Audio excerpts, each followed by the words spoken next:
قرآن مجید کی سب سے بڑی حجم کے اعتبار سے سورت ہے جو 40 آیات پر 40 رکوعات پر مشتمل ہے، اور یہ مدینہ المنورہ میں حضور علیہ السلام کے قلب اطہر پر نازل ہوئی، اور اس سورت کا آغاز حروف مقطعات سے کیا جا رہا ہے۔ حروف مقطعات وہ ہوتے ہیں کہ جن کی تعویل اللہ کے علاوہ کوئی نہیں جانتا، لا یعلم تعویلہ الا اللہ، اس کی تعویل اللہ ہی جانتا ہے، اس کا رسول ہی جانتا ہے۔ ہاں علماء نے اس پر گفتگو کی ہے، الف سے مراد اللہ، لام سے مراد جبریل امین، اور میم سے مراد مصطفیٰ کریم صلی اللہ علیہ وسلم کی ذات ستودہ صفات۔ ویسے یہاں ایک خوبصورت بات لکھی ہے شاہ عبد العزیز محدث دہلوی نے، وہ فرماتے ہیں الف سے مراد اللہ بات تو سمجھ میں آتی ہے، اور میم سے مراد محمد صلی اللہ علیہ وآلہ وسلم یہ بات بھی سمجھ میں آتی ہے، تو جبریل تو جیم سے ہوتا ہے، لام سے تو نہیں ہوتا۔ تو یہ جو علماء فرماتے ہیں الف سے مراد اللہ ہے، لام سے مراد جبریل ہے، میم سے مراد محمد صلی اللہ علیہ وآلہ وسلم ہے، تو یہ باقی دو چیزیں تو سمجھ میں آ گئیں، لیکن جبریل تو جیم سے ہوتا ہے، لام سے تو نہیں ہوتا۔ تو پھر خود فرماتے ہیں کہ عرب میں چونکہ غلام و آقا کا ماجرا تھا، تو جب وہ اس طرح لکھتے تھے تو جو آقا کا نام تھا اس کا پہلا حرف لکھتے تھے، غلام کے نام کا آخری حرف لکھتے تھے، تو گویا جبریل کے کو جیم سے نہیں لکھا، لام سے لکھا ہے۔ قرآن کھولتے ہی پتہ چل جائے کہ جبریل میرے نبی کے در کا نوکر ہے۔ تو یہاں یہ فکر کہ جبریل استاد تھا، معلم تھا اور حضور شاگرد تھے، اس کی نفی قرآن کھولتے ہی ہو گئے کہ اس کو جیم سے نہیں لکھا گیا، اس کو لام سے لکھا گیا ہے۔ تو کہا الف لام میم ذالک الکتاب لا ریب فیہ، یہ وہ بابرکت بلند رتبہ کتاب قرآن مجید ہے جس میں کوئی شک نہیں۔ دنیا کی کوئی کتاب آپ کو نہیں ملے گی، بڑے سے بڑا مصنف بھی، جو بڑا کہنہ مشق مصنف ہو، وہ بھی کتاب لکھنے کے بعد کتاب کے شروع میں، آغاز میں یا اس کے آخر پہ لکھتا ہے کہ اس میں کسی قسم کی کوئی کمی کوتاہی پائیں، کوئی سقم پائیں تو مجھے آگاہ کر دیں تاکہ آئندہ ایڈیشن میں اس کی اصلاح کی جا سکے۔ تو بڑے سے بڑا مصنف بھی یہ دعویٰ نہیں کر سکتا کہ میری کتاب اغلاط سے پاک ہے۔ یہ واحد قرآن ہے، قرآن کھولتے ہی پہلے دعویٰ ہے، اس میں کوئی شک ہے ہی نہیں ہے، اور یہ صرف قرآن مجید کا اعزاز ہے۔ امام شافعی علیہ رحمہ نے ایک جز لکھا اور پھر اپنے شاگرد کو کہا کہ میرے سامنے اس کو پڑھو، تو انہوں نے جب پڑھا تو اس کی کئی غلطیوں پر متنبہ ہوئے، تو کہا اس کو یوں بدل دو، اس کو یوں بدل دو، یوں بدل دو۔ پھر دوسرے دن فرمایا کہ اب تبدیلی کے بعد دوبارہ پڑھو۔ تو جب دوبارہ آپ کے سامنے وہ کتاب پڑھی گئی تو امام شافعی فرمانے لگے کہ اس لفظ کی جگہ یہ لفظ ہوتا تو زیادہ اچھا تھا، یہاں سے تبدیلی کرو، یہاں سے تبدیلی کرو، یہاں سے تبدیلی کرو۔ تو اس نے تبدیلی کی، تو اگلے دن جب پھر پڑھی گئی تو پھر نئی غلطیوں پر آپ آگاہ ہوئے۔ کہتے ہیں وہ کتاب امام شافعی کے سامنے 70 مرتبہ پڑھی گئی، اور ہر بار کسی نئی غلطی سے آگاہ ہوتے۔ پھر جب اتنی مرتبہ پڑھی جا چکی تو امام شافعی اپنے شاگرد سے کہنے لگے دا ہو، اسے چھوڑ دے، یہ حق شافعی کی کتاب کو نہیں ہے کہ اس میں کوئی شک نہ ہو، اس میں کوئی غلطی نہ ہو اور امکان نہ ہو، یہ حق صرف اللہ کی کتاب قرآن مجید کو ہی حاصل ہے کہ یہ کتاب کھولتے ہی یہ دعویٰ موجود ہے کہ اس میں کوئی شک نہیں ہے، لا ریب فیہ۔ تو یہاں لا نفی جنس کے لیے ہے کہ یعنی مطلق کوئی بھی اس کے اندر شک ہے ہی نہیں، نفس کتاب میں کوئی شک نہیں۔ اگر کسی کے ذہن میں شک ہو وہ ایک امر آخر ہے، اور وہ آگے چل کے سورہ بقرہ میں ارشاد فرمایا گیا کہ جو ہم نے اپنے عبد خاص پہ اتارا اس میں اگر تمہیں شک ہے تو اس کی مثل ایک صورت لا کے دکھاؤ۔ تو کسی کے نفس میں شک ہو، کسی کے ذہن میں تردد ہو، وہ ایک امر آخر ہے۔ نفس کتاب کے اندر لا ریب فیہ مطلق نفی کر دی گئی، جنسیت جنس کی نفی کر دی گئی کہ شک نام کی چیز ہی اس کتاب میں نہیں۔ اتنی مبرہ، اتنی پاکیزہ اور اتنی خوبصورت کتاب ہے کہ یہاں شک نہیں ہے۔ ہدی للمتقین، اور یہ کتاب ہدایت ہے ڈر والوں کے لیے۔ جو متقی ہے، تقوی کا لفظ جو ہے وہ قرآن مجید میں تقریباً 33 دفعہ موجود ہے، اور یہ لفظ ایسا ہے جس سے ہر دینیات کا طالب علم اچھی طرح سے آشنا ہے۔ ہم نے جو ہی ہوش سنبھالا ہے ہم تقوی کے لفظ سے جو ہے وہ آگاہ ہیں، اور ہمیں تقوی کا جو ہے وہ ایک سطحی سا مفہوم بھی اچھی طرح سے ازبر ہے کہ تقوی سے مراد کیا ہے۔ تو اس پر علماء نے بہت کچھ لکھا بھی ہے، اور یہ قرآن مجید کا اہم موضوع بھی ہے، اور تقوی کا حاصل ہونا یہ مومن کی زندگی کا مقصود بھی ہے۔ تو اس تقوی کو سمجھ لینا چاہیے کہ یہ تقوی کیا ہے، اور تقوی کے حاملین ہی متقی کہلاتے ہیں، تو متقیوں کے لیے یہ کتاب سراپا ہدایت ہے۔ تو اس پر اہل علم نے بہت کچھ لکھا۔ کسی نے کہا کہ نیکنے کے بعد جو طبیعت کے اندر ایک تذبذب ہوتا ہے کہ میری نیکی قبول ہوئی ہے یا نہیں ہوئی، تو اس کا نام تقوی ہے۔ نیکی کرنے کے بعد بھی ڈرتا رہے، اور یہ حضرت شیخ جہانگیر سمنانی علیہ رحمہ کا قول ہے، اور اس کی تائید میں حضرت علی المرتضی رضی اللہ تعالی عنہ سے مروی ایک روایت بھی موجود ہے کہ نیکی کرنے کے بعد بھی انسان ڈرتا رہے کہ پتہ نہیں میری نیکی بھی قبول ہوئی ہے کہ نہیں۔ اور اگر اس پر عمل دیکھنا ہو تو وہ سیدنا فاروق اعظم کا عمل موجود ہے کہ عید کے دن رو رہے تھے، تو کسی نے پوچھا کہ حضرت آج تو خوشیوں بھرا دن ہے، تو کہا مجھے نہیں پتا میرے روزے قبول ہوئے ہیں یا کہ نہیں ہوئے، میں مقبولین میں سے ہوں یا مطرودین میں سے۔ تو یہ ہے نیکی کرنے کے بعد بھی ایک کھٹکا رہے، ڈر رہے کہ پتہ نہیں میری نیکی قبول ہے کہ نہیں، چونکہ جو گناہ ہوتا ہے وہ کنفرم ہے کہ گناہ ہے۔ تو نیکی میں تھوڑا سا فرق نیت کا آ گیا تو یوں کہ یہ بڑی حساسیت ہے اس معاملے کے اندر۔ وہ کیا اقبال نے کہا تھا، براہیمی نظر لیکن بڑی مشکل سے ملتی ہے، ہوس چھپ چھپ کے سینوں میں بنا لیتی ہے تصویریں۔ تو یہ بڑی باریک سی چالیں ہوتی ہیں، ریا کی بھی، عجب کی بھی، اور بہت ساری چالیں جو عمل کو برباد کر دیتی ہیں۔ اس لیے جو ہے وہ نیکی کرنے کے بعد بھی وہ جو طبیعت کے اندر بے چینی ہوتی ہے کہ پتہ نہیں میری نیکی قبول ہوئی ہے یا کہ نہیں، تو اس کو تقویٰ کہتے ہیں۔ تقوی کے بارے میں یہ بھی کہا گیا کہ گناہ سے قلبی نفرت اور نیکی کی طرف قلبی رغبت کا نام تقوی ہے۔ لیکن میرے خیال میں تقوی کے حوالے سے بہت اچھا حضرت کعب بن احبار سے مروی ہے، جب حضرت عمر رضی اللہ تعالیٰ عنہ نے ان سے پوچھا کہ تم پچھلی کتابوں کے عالم بھی ہو اور قرآن بھی پڑھا ہے، تم بتاؤ کہ تقوی کیا ہے۔ یہ کعب احبار نے حضور کا زمانہ پایا ہے، لیکن زمانہ رسالت مآب صلی اللہ علیہ وسلم میں اسلام قبول نہیں کیا۔ حضور علیہ السلام کے وصال کے بعد انہوں نے اسلام قبول کیا، تو گویا وہ حضور کی زیارت تو انہوں نے کی ہے لیکن صحابی نہیں بنے، تو اس لیے تابعین میں سے ہیں، لیکن پچھلی کتابوں کے عالم تھے، اور پھر جب اسلام کو پڑھا تو پھر اسلام کے بھی عالم ہوئے۔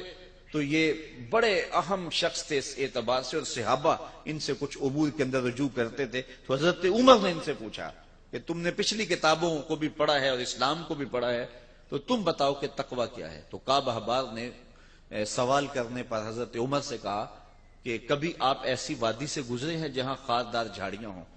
تو حضرت عمر نے کہا ہاں کئی مرتبہ گزرا ہوں۔ تو کہا کہ پھر تم نے کیا کیا؟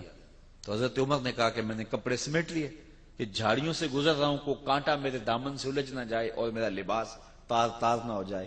تو حضرت کعب احبار کہنے لگے فضا کا تقوی، تقوی بھی یہی ہے کہ دنیا سے یوں گزر جاؤ کہ کوئی کانٹا تمہارے دامن سے الجھ نہ جائے اور تمہیں داغدار نہ کر دے۔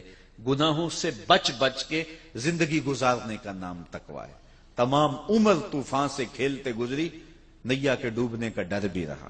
تو ساری زندگی یوں ہی گزرتی ہے، اور مومن وہ صوفیہ فرماتے دنیا میں اس طرح رہو جس طرح کشتی پانی میں رہتی ہے، پانی میں رہتی ہے لیکن اپنے اندر پانی نہیں آنے دیتی۔ کشتی پانی میں رہے تو خیر ہے، لیکن پانی کشتی میں آ جائے تو کشتی کو لے ڈوبتا ہے۔ تم دنیا میں رہو، دنیا تمہارے اندر نہ رہے۔ تو اگر بندہ دنیا میں رہے تو خیر ہے، لیکن دنیا بندے کے اندر اتر آئے تو ابو نعیم الاصفہانی کا فتویٰ سنیے، حلیہ میں لکھتے ہیں من نظر الی الدنیا نظر الحب اخرج اللہ تعالی من قلبہ نور الیقین والزہد۔ جو دنیا کو محبت کی نظر سے دیکھتا بھی ہے، اللہ اس کے دل سے زہد اور تقوی کے نور کو کھینچ لیتا ہے، تو اس کے پلے کچھ رہتا نہیں ہے۔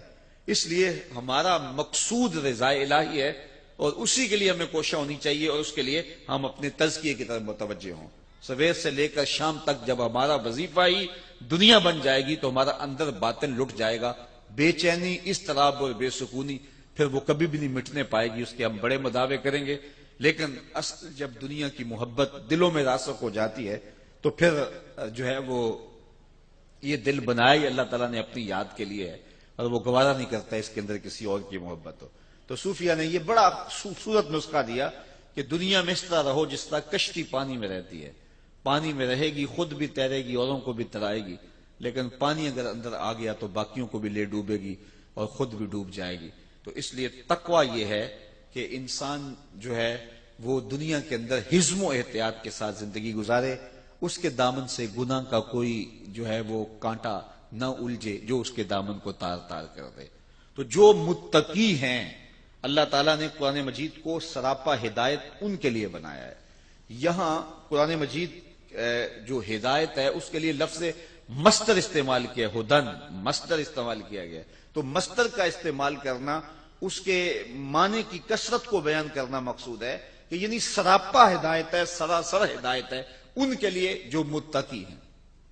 اب متقی کون ہیں ان کی کچھ صفات کا یہاں ذکر کر دیا تاکہ لوگوں کے لیے سمجھنا آسان ہو کہ تقوی کا حصول جو کہ مقصود ہے ایک مومن کی زندگی کا، وہ کیسے حاصل کیا جائے تقوی۔ تو اس کی پہلی شکل یہ بیان کی، الذین یؤمنون بالغیب، وہ جو بن دیکھے مانتے ہیں، یعنی متقی وہ ہیں کہ جن کا ایمان بن دیکھے ہے۔ دیکھ کر کے مان لینا یہ کمال نہیں ہوتا۔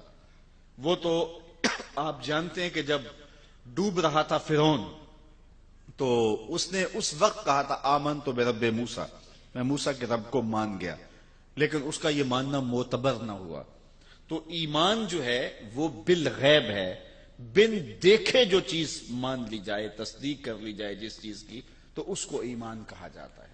تو یہ پہلا وصف بیان کیا گیا متقیوں کا کہ جو بن دیکھے مانتے ہیں، اور ایمان نام ہی بن دیکھے ماننے کا ہے۔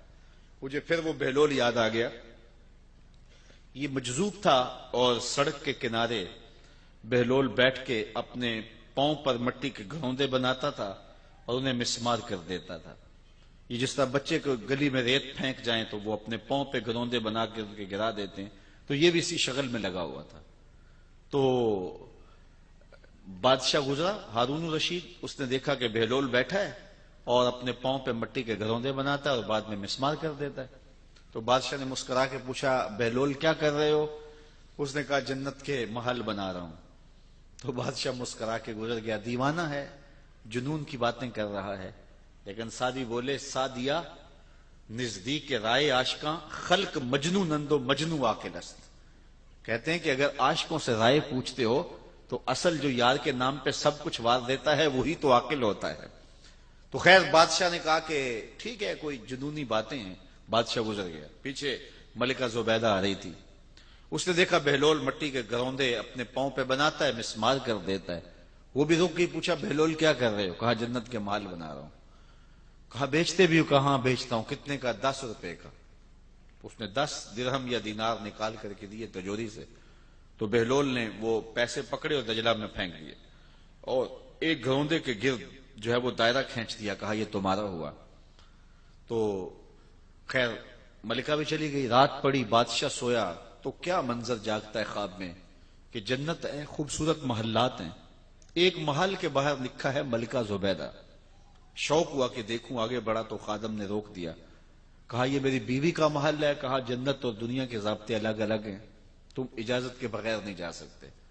اسی اثناء میں بادشاہ کی آنکھ کھل گئی۔ جب آنکھ کھلی تو بے چین ہو گیا، اس نے اپنی بیوی کو جگایا، بیدار کیا، کہا کہ میں تیرے نام کا جنت میں یوں محل دیکھا ہے، تو نے کون سا کوئی خاص نیک عمل کیا ہے؟ اس نے کہا وہی معمول کی نمازیں روزے، کوئی خاص عمل تو نہیں ہے کہ جو میں نے کیا۔ ہاں مجھے یاد پڑا، کل میں گزر رہی تھی، دجلہ کا کنارہ تھا، دنیا جسے مجنون کہتی ہے، وہ بہلول وہ مٹی کے گھروندے بناتا تھا اور کہتا تھا یہ جنت کے محل ہیں۔ 10 درہم میں ایک گھروندہ میں نے خرید لیا تھا۔ میں نے کہا 10 درہم کیا ہوتے ہیں؟ تو اس نے دائرہ کھینچ کے کہا تھا یہ جنت کا محل ہے، ہو نہ ہو یہ وہی محل کیوں نہ ہو۔ بادشاہ کہنے لگا سر پکڑ کے وہ تو مجھے بھی کہتا تھا، لیکن میں دیوانے کی بات سمجھ کے گزر گیا۔ اگلے دن بادشاہ قصدن وہاں سے گزرا اور دل میں تھا کہ آج بہلول پھر اسی شغل میں مل جائے۔ تو بہلول واقعی مٹی کے گھروندے بنا رہا تھا اور پھر ہاتھوں سے مسمار کرتا چلا جا رہا تھا۔ تو ہارون الرشید رک کے کہنے لگا کہ بہلول کیا کر رہے ہو؟ اب دل دھڑک رہا ہے کہ کل والا جواب ہی ملے تو کیا خوب ہو۔ تو بہلول نے کہا جنت کے محل بنا رہا ہوں۔ بادشاہ کا دل تھوڑا سا سکون میں آیا تو کہا آپ بیچتے بھی ہو؟ کہا ہاں بیچنے کے لیے بنا رہا ہوں۔ کہا کتنے کا؟ کہا آدھی حکومت لگے گی۔ کہا کل تو 10 درہم کا میری بیوی نے خریدا ہے۔ کہا اس کے لیے آج بھی 10 درہم کا ہے۔ تو کہا میرے لیے اتنا مہنگا کیوں؟ کہا تو دیکھ کے جو آیا ہے، الذین یؤمنون بالغیب، جو بن دیکھے سودے کرتے ہیں. تو کہا یہ تقوی والوں کی علامت ہے. اور یہاں میں آپ کی خوشی کے لیے حضور کا ایک فرمان بھی سناتا ہوں. حضور نے فرمایا طوبی لمن رآنی وآمن بی، اس شخص کو مبارک ہو جس نے مجھے دیکھا اور میرے اوپر ایمان لایا. چاند پھٹتے ہوئے دیکھا، سورج واپس آتے ہوئے دیکھا، کنکروں کو کلمے بولتے دیکھا، درختوں کو سلامیاں دیتے دیکھا. اس شخص کو مبارک ہو. وہ بدبخت ہے کہ کنکروں کو کلمے پڑھتے ہوئے دیکھ کر بھی نہیں مانے، لیکن تم نے مان لیا. کہا تمہیں تمہارے ایمان لانے کی میں ایک مبارک دیتا ہوں. طوبی لمن رآنی وآمن بی، اس شخص کو مبارک ہو جس نے مجھے دیکھا اور میرے اوپر ایمان لایا. وطوبی 7 مرات من لم یرانی وآمن بی، اور جنہوں نے مجھے دیکھا بھی نہیں ہوگا پھر بھی مانیں گے، ان کو 7 مبارک ہیں. الذین یؤمنون بالغیب، جو بن دیکھے سودے کرتے ہیں. اچھا یہاں ایک سوال کھڑا ہو جاتا ہے، اس کا جواب دینا چاہوں گا، اور اس میں بڑی باتیں ہیں کہ جب یہ ایمان ہوتا ہی بالغیب ہے تو پھر حضور علیہ السلام کو جن صحابہ نے مانا ہے تو حضور کو تو دیکھ کے مانا ہے، تو پھر حضور پر ایمان بالغیب تو نہ ہوا، حضور کو تو دیکھ کے ایمان لائے نا. تو ایمان ہے الذین یؤمنون بالغیب، وہ جو بن دیکھے مانتے ہیں. تو صحابہ نے تو حضور کو دیکھا، تو پھر حضور پر ایمان کس معنی میں ہوا؟ تو یہاں اگر آپ کی توجہ ہو تو 2 جملوں میں یہ بات کہنا چاہتا ہوں کہ انہوں نے حضور کو دیکھا، اس میں کوئی شک نہیں، لیکن حضور کے ہاتھوں کو دیکھنے کا نام ایمان لانا نہیں ہے. ہاتھوں میں ید اللہ کی طاقت کو ماننے کا نام ایمان ہے، اور وہ غیبی وصف ہے. آنکھوں کو ماننے کا نام ایمان نہیں ہے، آنکھوں میں ما ذاق کی قوت کو ماننے کا نام ایمان ہے. سینے کو ماننے کا نام ایمان نہیں ہے، سینے میں علم نشرہ کے جلووں کو ماننے کا نام ایمان ہے. بازوؤں کو ماننے کا نام ایمان نہیں ہے. وہ تو ابو جہل بھی جانتا تھا یہ بازو ہیں، لیکن بازو میں ما رمیت کی طاقت کو ماننے کا نام ایمان ہے. اسی طرح کانوں کو ماننے کا نام ایمان نہیں ہے، کانوں کی سماعتوں کو ماننے کا نام ہے. انی ارا ما لا ترون واسمع ما لا تسمعون، کہا جو میں دیکھتا ہوں تم نہیں دیکھتے، جو میں سنتا ہوں تم نہیں سنتے ہو. ان قوتوں کو ماننے کا نام ایمان ہے. دوسرے لفظوں میں یوں کہہ لو کہ محمد بن عبداللہ کو ماننے کا نام ایمان نہیں ہے، محمد رسول اللہ کو نام ماننے کا نام ایمان. اور یہ اوصاف غیبیاں ہیں. تو حضور کو بھی جنہوں نے مانا تو حضور علیہ الصلوۃ والسلام کے وجود کو، بشرے کو، حضور علیہ الصلوۃ والسلام کی صورت کو انہوں نے گو دیکھا. لیکن ایمان ان غیبی صفات پر ہے جو دکھائی نہیں دیتی، اور ان غیبی صفات کو ماننا ہی کمال ہے. تو آج اگر کوئی رسول اللہ کو مانتا ہے لیکن حضور کے کمالات نہیں مانتا ہے تو پھر کس طرح اس کا ایمان معتبر ہوگا؟ ایمان تو بالغیب ہوتا ہے. تو رسول اللہ کے چہرے کو ماننے کا ایمان نام ایمان نہیں ہے، چہرے میں وجہ اللہ کے جلووں کو ماننے کا نام ایمان. تو جنہوں نے ظاہری طور پہ دیکھا ذرا ان کا رنگ بھی دیکھیے. یہ قرآن سے چلو اس بات کو طے کر لیتے ہیں. کچھ لوگوں نے دیکھا نا، لیکن خدا کہتا ہے نہیں دیکھا. ذرا غور کیجیے اس جملے پہ، وَتَرَاهُمْ يَنْظُرُونَ إِلَيْكَ وَهُمْ لَا يُبْصِرُونَ. کیا مرحلہ محبت ہے، اور کیا اللہ تعالیٰ نے جو ہے وہ کمال کر دی کہ فرمایا کہ وَتَرَاهُمْ يَنْظُرُونَ إِلَيْكَ. محبوب آپ ان کو دیکھ رہے ہیں، آپ ان لوگوں کو دیکھ رہے ہیں. وَتَرَاهُمْ آپ ان کو دیکھ رہے ہیں. کیا؟ يَنْظُرُونَ إِلَيْكَ کہ یہ تمہیں دیکھ رہے ہیں. اے محبوب آپ ان کو دیکھ رہے ہو کہ یہ آپ کو دیکھ رہے ہیں، آپ ان کے دیکھنے کو دیکھ رہے ہو. وَهُمْ لَا يُبْصِرُونَ میں خدا ہو کے کہہ رہا ہوں کہ یہ تمہیں دیکھ ہی نہیں رہے. ذرا غور تو کیجیے، ایک ہی آیت میں 3 باتیں کہی. وَتَرَاهُمْ يَنْظُرُونَ إِلَيْكَ وَهُمْ لَا يُبْصِرُونَ. محبوب آپ دیکھ رہے ہیں کہ یہ تمہیں دیکھ رہے ہیں، میں کہتا ہوں نہیں دیکھ رہے. ذرا اس پہ تھوڑی دیر کے لیے رک جائیے کہ یہ دیکھ رہے ہیں اور ان کے دیکھنے کو محبوب آپ دیکھ رہے ہیں، لیکن میں کہتا ہوں خدا ہو کہ نہیں دیکھ رہے. اللہ اکبر. وَتَرَاهُمْ يَنْظُرُونَ إِلَيْكَ وَهُمْ لَا يُبْصِرُونَ. محبوب یہ دیکھ رہے ہیں، آنکھیں پھاڑ پھاڑ کے دیکھ رہے ہیں، لیکن میں کہتا ہوں نہیں دیکھ رہے. اس لیے کہ جنہوں نے تجھے اپنے جیسا دیکھا دیکھا ہی نہیں ہے. کول ہندیاں بھی کہیں اپنا نہ جانیا، دل والے آکھیا دلدار آ گئے. یار تبھی تو قبر میں سوال ہوتا ہے نا ابو جہل کو، من ربو کا ما دینوں کا ما کنت تقولو فی ھذا الرجل. حضور سامنے ہیں. ابو جہل کو سوال ہوتا ہے کہ حضور کے بارے میں، حضور سامنے ہے، ذرا توجہ فرمائیے گا، حضور سامنے ہیں. ابو جہل کو سوال ہوتا ہے ان کے بارے میں کیا کہتا ہے، یہ کون ہے؟ ابو جہل کو قبر میں سوال ہو رہا ہے، حضور سامنے ہے، پوچھا جاتا ہے یہ کون ہے، تو ابو جہل کیا کہتا ہے؟ ہے ہاتھ لا ادری، ہائے افسوس میں تو نہیں پہچانتا یہ کون ہے، مجھے تو نہیں پتا یہ کون ہے۔ یار اگر پتا نہیں ہے تو پتھر کس کو مارتا تھا؟ پتا نہیں ہے تو کانٹے کس کی راہوں میں بچھاتا تھا؟ پتا نہیں ہے تو دارالندوہ میں بیٹھ کے قتل کی سازش کس کے خلاف تیار کی ہے؟ کس کے اوپر اوجریاں ڈلواتا تھا؟ لیکن وہ کہتا ہے ہاتھ لا ادری، ہائے افسوس میں نہیں جانتا۔ ساری زندگی آنکھیں پھاڑ پھاڑ کے دیکھتا رہا، آج قبر میں حضور سامنے ہیں، سوال ہوتا ہے بتا یہ کون ہے؟ وہ کہتا ہے ہاتھ لا ادری، ہائے افسوس میں نہیں جانتا۔ 14 صدیاں گزرنے کے بعد غازی ممتاز قبر میں اترتا ہے، فرشتے پوچھتے ہیں غازی بتا یہ کون ہے؟ تو غازی کہتا ہے پیچھے ہٹو، پہلے پائے ناز کو چوم تو لینے دو، میں تو مر کے پہنچا ہوں یہاں اس دل ربا کے واسطے۔ یہ تو بخت سور گئے کہ میری قبر میں آئے، آئے وہ میرے مزار پہ گھونگھٹ اتار کے، آئے وہ میرے مزار پہ گھونگھٹ اتار کے، مجھ سے نصیب اچھے ہوئے میرے مزار کے۔ یہ تو بخت سور گئے کہ وہ میری قبر پہ آئے، پیچھے ہٹو پہلے مجھے پاؤں تو چوم لینے دو۔ ساری زندگی تو میں نعتیں ہی ان کی پڑھتا رہا، میں تو ذکر ہی ان کا کرتا رہا، پھانسی کا پھندا چوم کے میں نے ایسے ہی گلے میں تو نہیں ڈالا تھا، میں نے اس لیے سب کچھ قربان کیا تھا کہ ان کا دیدار نصیب ہو جائے۔ سوال کھڑا ہو گیا، جس نے ساری زندگی دیکھا وہ کہتا ہائے افسوس میں نہیں پہچانتا یہ کون ہے۔ اور 14 صدیوں کے بعد غازی علم الدین قبر میں اترتا ہے، عامر چیمہ قبر میں اترتا ہے، سوال ہوتا ہے کہ یہ کون ہے؟ تو کہتے ہیں پیچھے ہٹو پہلے پائے ناز چوم لینے دو۔ جس نے دیکھا وہ پہچانتا نہیں، جس نے نہیں دیکھا وہ پہچان رہا ہے۔ تو اس کا سبب کیا؟ تو صاحب و سبب یہ ہے، اقبال کہتا ہے در دل مسلم مقام مصطفیٰ آبروئے ماز نام مصطفیٰ۔ مومن کے دل میں ڈیرے ہی حضور کے ہوتے ہیں، اور اس کی آنکھوں نے دیکھا تھا، اس کے دل نے نہیں دیکھا تھا۔ ابو جہل کی آنکھوں نے دیکھا تھا اور رب نے نفی کر دی، وَتَرَاهُمْ يَنظُرُونَ إِلَيْكَ۔ محبوب یہ آنکھیں پھاڑ پھاڑ کے دیکھ رہے ہیں اور آپ ان کے دیکھنے کو دیکھ رہے ہو، وَهُمْ لَا يُبْصِرُونَ۔ میں خدا ہو کے کہہ رہا ہوں یہ نہیں دیکھ رہے، اس لیے کہ انہوں نے دیکھا ہی نہیں۔ تو حضور کے بازوؤں کو ماننے کا نام ایمان نہیں، بازو میں مارمیت کی طاقت کو ماننے کا نام ایمان ہے، تو وہ غیبی صفات کو ماننے کا نام ایمان ہے۔ تو یہ اگرچہ 14 صدیوں کے فاصلے پہ تھے، انہوں نے وہ بازو نہیں دیکھے، بازوؤں کی قوت کو تو مانا ہے نا، تبھی تو کھڑے ہو کے پڑھتے تھے جس کو بارے دو عالم کی پرواہ نہیں، ایسے بازو کی قوت پہ لاکھوں سلام۔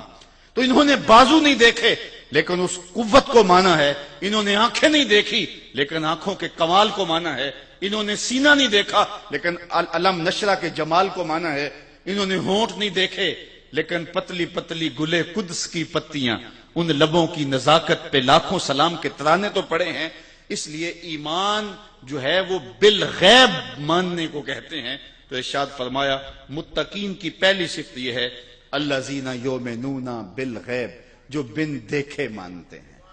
تو یہ کمال ہے، بن دیکھے ماننا، انڈٹھا سودا کرنا، اور وہ جو بھی کرے گا وہ بامراد ہوگا۔ چونکہ اگر آنکھوں سے انہوں نے دیکھا تو ان آنکھوں میں تو مٹی پڑ گئی قبر کی، اس وقت تو دل کی آنکھیں کھلی، تو دل کی آنکھوں نے دیکھا ہی نہیں تھا، تو دل کی آنکھوں نے دیکھا نہیں تھا تو اب وہ پہچان نہیں سکے۔ اور جو ہے وہ جن کی دل کی آنکھوں نے دیکھا تھا، ان آنکھوں نے گو نہیں دیکھا تھا، دل کی آنکھیں کھلی تو سامنے جلوے رسول کے نظر آئے۔ اس لیے ایمان جو ہے وہ بالغیب ایمان لانے کا نام ہے۔ آگے ارشاد فرمایا وَيُقِيمُونَ الصَّلَاةَ، اور وہ نماز قائم رکھیں۔ نماز یہ دوسری صفت ہے اہل تقوی کی، کہ ایک تو وہ بالغیب مانتے ہیں، ایمان بالغیب رکھتے ہیں، بن دیکھے سودے کرتے ہیں، اور دوسری بات کہ وہ اقامت صلاۃ کا فریضہ سر انجام دیتے ہیں۔ 5 گانا نماز یہ ان کا معمول زندگی، یہ متقیوں کی صفت ہے۔ پہلی صفت کا تعلق اعتقادات سے ہے، اب دوسری صفت کا تعلق جو ہے وہ عبادات سے ہے، اور عبادت بدنیہ سے ہے، کہ وہ 5 گانا نماز شعار زندگی رکھتے ہیں، اقامت صلاۃ کا مفہوم اچھی طرح سمجھتے ہیں، اور ان کی پیشانیاں رب کے حضور جھکتی ہیں۔ کتنے خوش نصیب لوگ ہوتے ہیں جنہیں رب کے حضور سجدہ میسر ہوتا ہے، اور کتنا بدبخت شخص ہوتا ہے جسے رب کے حضور سجدے کی توفیق نہیں ملتی۔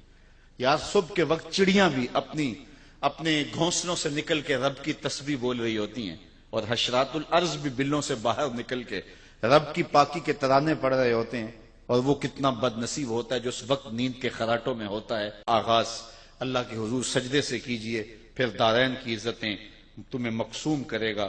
آگے فرمایا وَمِمَّا رَزَقْنَاهُمْ يُنْفِقُونَ، اور ہم نے جو ان کو عطا کیا اس سے وہ خرچ کرتے ہیں. یہ عبادت مالی ہے، یعنی پہلے عبادت بدنیہ کا ذکر تھا صلاۃ سے، اب عبادت مالیہ کا ذکر کیا کہ وہ اپنے مال کو راہ خدا کے اندر خرچ کرتے ہیں. جو بھی ہم نے انہیں دیا اس سے خرچ کرتے ہیں. ویسے علماء تفسیر نے لکھا ہے کہ یہاں سے صرف مال ہی مراد نہیں ہے، بلکہ کسی کو علم دیا تو علم خرچ کرتا ہے راہ خدا میں، کسی کو صلاحیت سے نوازا گیا تو صلاحیت کو خرچ کرتا ہے راہ خدا میں، اس کو جو بخشا گیا، اصل رسوخ دیا گیا ہے، اس کو جو ہے وہ صلاحیت دی گئی ہے، اس کو علم کا نور دیا گیا ہے، اس کو جو بھی دیا گیا ہے اس کو راہ خدا میں خرچ کرتا ہے. لیکن عمومی طور پہ یہاں سے مال مراد لیا گیا ہے کہ اللہ نے اس کو جو دیا ہے اس سے وہ خرچ کرتا ہے، یعنی اللہ کے دیے سے خرچ کرتا ہے. یہ اس کا رنگ ہے، یہ اس کی کرم نوازیاں ہیں کہ وہ خود دے کے کہتا ہے میری راہ میں خرچ کرو، بلکہ وہ خود دے کے کہتا ہے کون ہے جو مجھ کو قرض حسنہ دے، یعنی خود عطا کرتا ہے اور پھر خود کہتا ہے مجھے قرض حسنہ دو، میں تمہیں اچھے طریقے سے لوٹاؤں گا. اور دینے والوں نے بھی راہ خدا میں جب دیا تو حد کر دی. ابو دہدا ایک صحابی ہیں، جب یہ آیت تھی نا من ذا الذی یقرض اللہ قرضا حسنا، کہ کون ہے جو اللہ کو قرض حسنہ دے، تو انہوں نے حضور کا ہاتھ پکڑ لیا اور کہا حضور کیا اللہ نے واقعی ہم سے قرضہ مانگا ہے؟ تو حضور نے فرمایا ہاں ابو دہدا، اللہ نے واقعی ہم سے قرضہ مانگا ہے. تو وہ حضور کا ہاتھ پکڑ کے ایک سمت جاتے جا رہے ہیں اور آگے ان کا باغ آ گیا جس میں 600 کھجوروں کے درخت تھے، اور کب باغ لگایا جاتا ہے، کب پلتے ہیں اور پروان چڑھتے ہیں، اور جب جو ہے وہ باغ کمال پہ ہوتا ہے، جوبن پہ ہوتا ہے، تو پھر جو ہے اس کے ساتھ جو باغ کے مالک کو محبت ہوتی ہے. ہمارے دیہاتوں میں لوگ کہتے ہیں کہ جٹ گنا نہیں توڑن دیتا، اور چاہے وہ گڑ کی پیسی وہ دے دے لیکن گنا نہیں توڑنے دیتا. تو وہ اپنے کھیت کے ساتھ جو تعلق ہے یہ اس کی مثال ہے. تو 600 کھجوروں کے درخت، تو انہوں نے حضور کا ہاتھ پکڑا اور باغ کے قریب لے گئے اور کہا حضور کیا اللہ نے واقعی ہم سے قرضہ مانگا ہے؟ تو حضور نے پھر فرمایا ہاں اللہ نے واقعی قرض مانگا ہے. تو کہا پھر اس سودے کے آپ گواہ بن جائیں، یہ باغ میں نے اللہ کو قرضے میں دے دیا. وہ 600 کھجوروں پر مشتمل باغ، ان کی رہائش بھی اس باغ کے اندر تھی. اب اندر نہیں جا رہے، باہر ہی کھڑے ہو گئے اور اپنی بیوی کو آواز دی یا امت دہدا اخرجی، اے دہدا کی امی ذرا باہر آ جا، یہ باغ اب ہمارا نہیں رہا، ہم نے اللہ کو دے دیے. اچھا وہ حضور کے درس گاہ کے پڑے ہوئے لوگ کیسے خوش نصیب تھے. اس خاتون نے یہ نہیں کہا کہ ابو دہدا کیا غضب ڈایا ہے، بچوں کو لے کے کدھر جائیں. اس نے جلدی جلدی سامان سمیٹا، بچوں کو باہر لیا اور حضور کے سامنے آ کھڑی ہوئی اور ابو دہدا سے مخاطب ہو کہنے لگی یا ابا دہدا رابحہ بیعو کا، اے ابو دہدا تو نے بڑا ہی نفع والا سودا کر لیا ہے، تو نے بڑا ہی نفع والا سودا کر لیا ہے.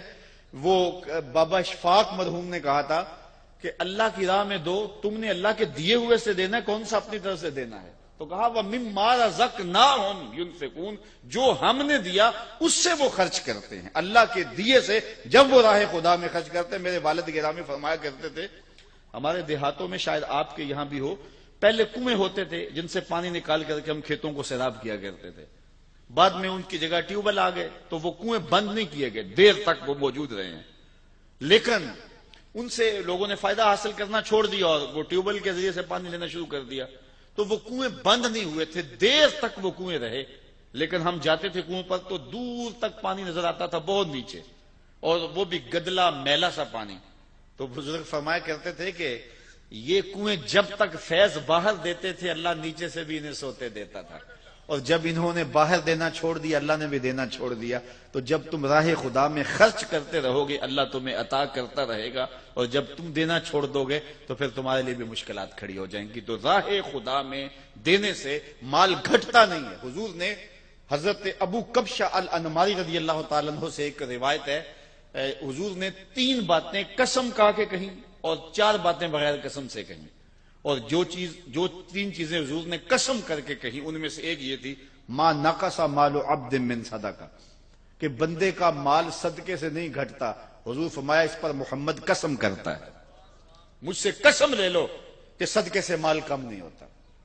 تمہارا کیلکولیٹر کہتا ہے کہ 100 سے اتنے دیے تو اتنے کم ہو گئے، لیکن وہ کہتا پھر حضور فرماتے ہیں مجھ سے قسم لے لو کہ صدقے سے مال کم نہیں ہوتا. دوسری بات حضور نے یہ ارشاد فرمائی کہ جب کوئی کسی کو معاف کر دے، حضور فرمایا مجھ سے ضمانت لے لو میں قسم دیتا ہوں اس کی عزت میں فرق نہیں آتا. اور تیسری بات حضور نے فرمائی، جو بندہ سوال کرنے لگ جاتا ہے تو اس کی محتاجی ختم نہیں ہوتی۔ تو یہ تین چیزیں حضور نے اللہ کی قسم کر کے کہیں، تو کہا وَمِمَّا رَزَقْنَاهُمْ يُنْفِقُونَ، وہ اللہ کے دیے ہوئے سے خرچ کرتے ہیں۔ اور پھر اس کے بعد پھر اعتقاد کی بات آئی، وَالَّذِينَ يُؤْمِنُونَ بِمَا أُنزِلَ إِلَيْكَ وَمَا أُنزِلَ مِن قَبْلِكَ وَبِالْآخِرَةِ هُمْ يُوقِنُونَ، اور وہ ایمان لائیں اس پر جو محبوب تمہاری طرف اترا نازل ہوا اور جو آپ سے پہلے اتارا گیا اس پر ایمان لائے اور آخرت پر یقین رکھیں۔ یہ متقیوں کی صفات ہیں کہ حضور پر جو نازل ہوا، حضور سے قبل جو نازل ہوا، حضور سے بعد کے نزول کی بات نہیں کی، اور یہ ختم نبوت پہ دلیل ہے کیونکہ حضور کے بعد نزول کا سلسلہ رک گیا۔ تو کہا آپ سے پہلے نازل ہوا یا آپ پر نازل ہوا، اور یہ بات بھی ذہن نشین رکھیں کہ حضور پر صرف قرآن ہی نازل نہیں ہوا، قرآن کے علاوہ اور بھی حضور کے سینے پہ بہت کچھ نازل ہوا۔ سنن نسائی کی روایت ہے، حضور نے فرمایا انما اوتیت القرآن ومثلہ معہ، مجھے قرآن دیا گیا اور قرآن جتنے اور علوم بھی میرے سینے میں اتارے گئے۔ اور فرمایا کہ قرب قیامت میں کچھ لوگ موٹے پیٹ والے پلنگ کے اوپر بیٹھ کے کہیں گے کہ جی جی حلال وہی ہے جو اللہ نے حلال کیا، حرام وہی ہے جو اللہ نے حرام کیا۔ حضور نے ارشاد فرمایا مجھے قرآن اور قرآن جتنے اور علوم عطا کر دیے گئے، جس کو میں حلال قرار دے دوں وہ ایسے ہی ہے جس کا اللہ نے حلال قرار دے دیا، اور جس کو میں حرام قرار دے دوں وہ ایسا ہی ہے جس کا اللہ نے حرام قرار دے دیا۔